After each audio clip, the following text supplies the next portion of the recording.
Assalamualaikum.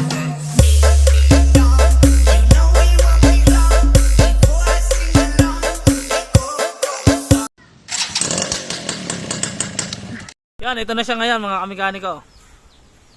Napakalupit, pati yung mga loob ng block niyan malinis na rin. Oh, diba? Linis na yan. Alright, hanggang ilalim yan mga boss.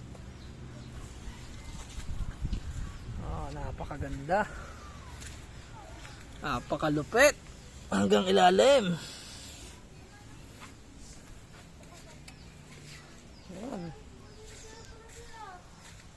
Yan, sa mga gusto magpasamblas diyan, hindi message nyo ka. Oh. Sa mga may export. Pero ito, re-repaint din natin. Gusto ko lang malinis bago i-repaint. Diba?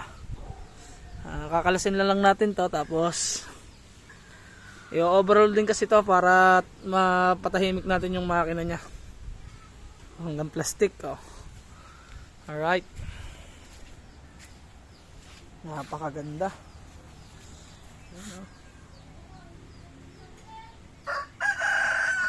Tibay na siguro ng pintura dito ngayon. Oh.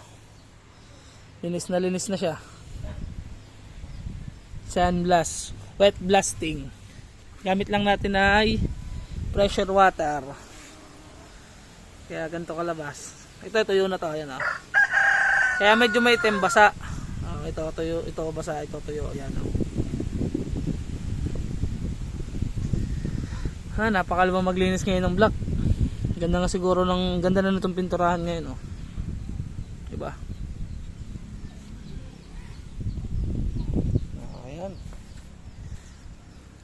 Itong makinang to ay dun nga pala sa ating nire-restore na Suzuki X4. Yan, hintayin nyo yung vlog nito sa ating YouTube channel.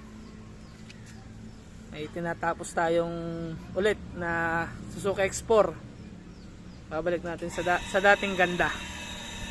Yan, oh, napakaganda ng makina. Pwede na nga hindi pinturahan. Napakalupit.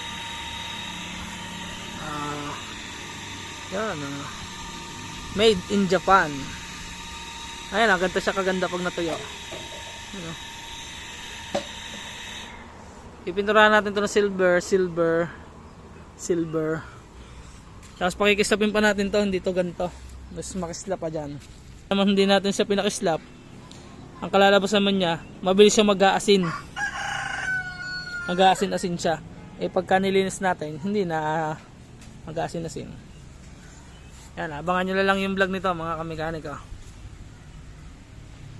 Peace out!